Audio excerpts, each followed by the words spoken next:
What's good, everybody? James Jackson here. I am in a different location as I've got in the process of moving things around for jobs and things like that. But today I wanted to sort of talk about dual native ISOs and kind of how it feels like the conversation around dual native ISOs from the various different cameras are getting kind of out of hand, and everybody's just falling into marketing diarrhea. This is sort of a response. I just watched the video by White Jade Productions, and this is and I was listening to his conversations about dual native ISOs and why something like the Sony FX3 it's not necessarily has the best second native ISO at 12,800 because it's a bit too high, and there are other companies like Panasonic and Lumix, potentially Canon and Nikon that have better dual native ISOs. And I wanted to sort of bring some clarity and bring some objectivity to the conversation, because there's a lot of misinterpretation or misunderstanding of dual native ISOs or dual base ISOs, and these companies, quite frankly, are a lot of the reasons why, because they keep changing the rules and the meanings and sort of the functionalities of understanding of what dual native ISOs or just native ISOs in general. Today, I wanted to sort of bring that, as also sort of dive into some of the things that I've heard around the Sony FX3, because there's some fair critiques. I've given my critiques of Sony, but I feel the understanding of where everybody's coming from in terms of dual native ISOs, but I also feel like there's a whole part that people just don't sort of get. So, in terms of native ISOs, for those let's start with a baseline there. Native ISO generally understanding is that this is the ISO that is going to give you the best performance for your camera. And this is provided by the companies. Now, there's already a fundamental flaw with this because it's already biased. There's already a biased interpretation of the understanding of native ISO because we're going off the bias of the company that the camera is from. We're going off of what they say is the best performing ISO, which a lot of people will say, sure, that's sort of, oh, they're the ones who make the cameras. They would know what is best. And to a degree, yes. But we also forget that this field, this industry that we're in, is still an art form. It's a form of work that has independent thinking and independent mindset that really help differentiate the people who just follow along and the people that go above. And, I find that a lot of the native ISOs, or where they stay, you should stay at, a lot of times are not exactly the ISOs that I go for. A great example of this is Blackmagic with their cinema camera 6K, or even the Blackmagic Pixis. So the first native ISO is what Blackmagic would say is 400. And it's been, from my personal experience shooting on these Blackmagic cameras, that I personally have found that 800 is actually a much better ISO performance. And this is even just based off the spec sheets that Blackmagic produced themselves, that shows that the balance of highlight and shadow performance is at its best at 800, particularly for the Cinema Camera 6K and the Pixis 6K. But they say the native ISO is 400. And that's because typically it's much cleaner.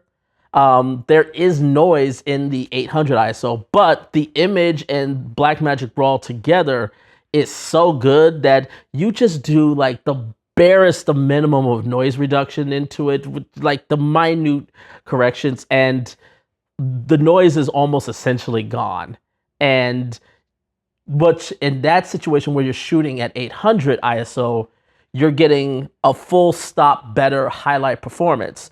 So if you need to shoot in a situation like I'm in right now, where I need to get more, where I may want to push it to where it's just right to the clipping point, 800 is going to be the better performance.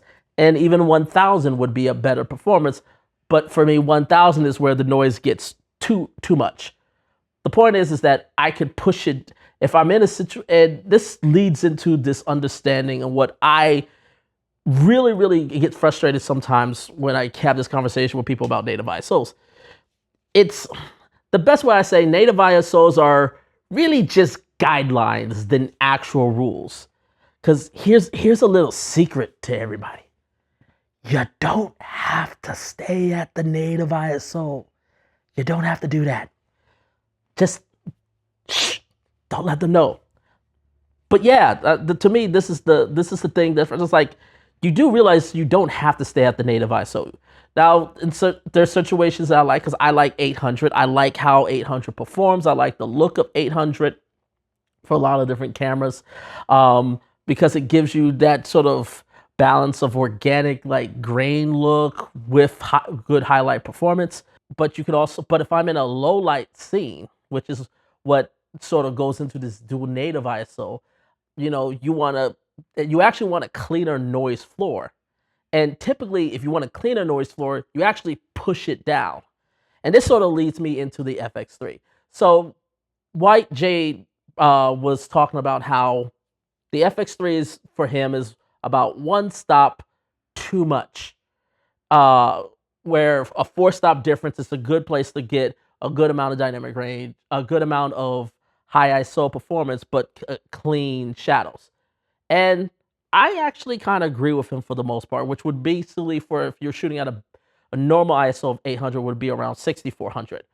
So I agree with him, but as I mentioned, you don't have to shoot at 12,800 ISO.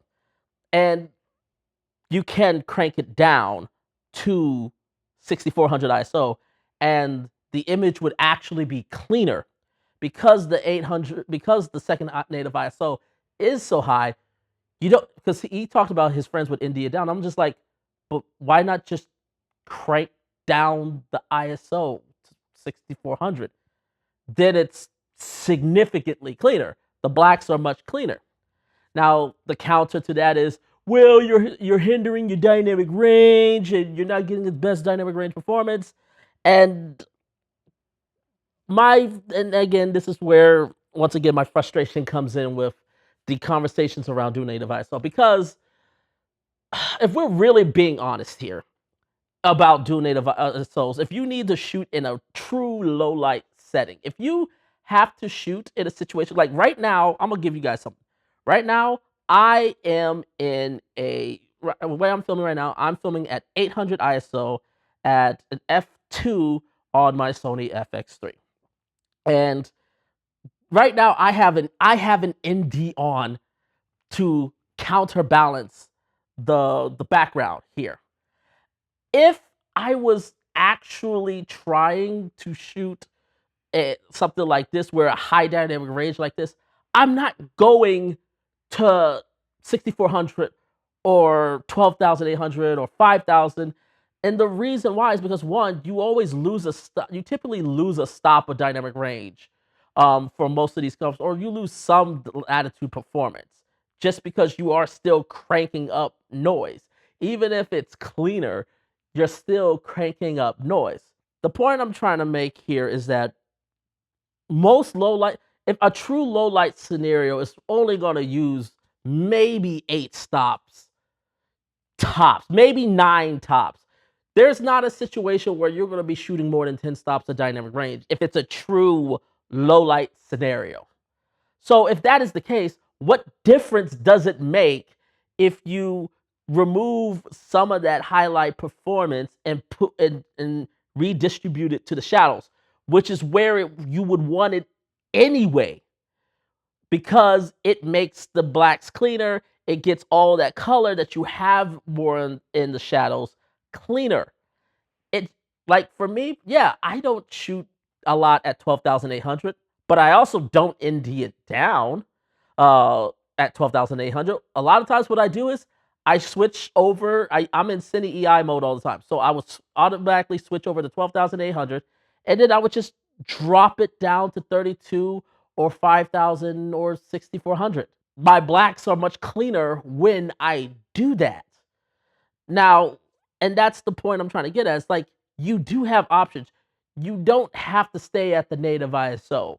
If it's a true low light scene, just stop down on the FX3. This is not a hindrance or this is a problem with the FX3.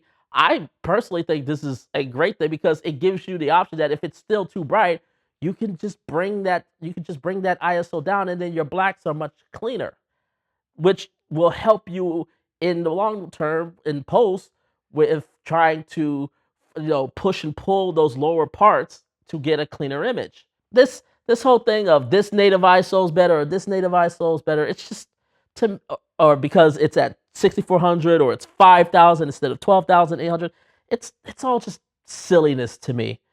To me, it's a bunch of nonsense. For me, I just feel like you need to just know this environment and the setting that you need to go in, and then we have such great tools that either one of those, there's no hindrance at the FX3. The FX3 is not worse off because it has a higher native ISO that really isn't designed to be used for high dynamic range anyway. It's designed for images that need like a lot of lifts to the blacks. It's supposed to help with the blacks, and you kind of would rather just drop down the ISO to get those blacks cleaner if 12,800 is still too high. And if for some reason, and I'm shooting here also to prove that if you need to go higher than 800 ISO in your scene for a high dynamic range of shots, then you need lights. And you need to figure out, or you need to figure out how to move your subject into a scene that is light. Because if it's truly a high dynamic range situation, it's not a real low light scenario. You just need to figure out how to light better.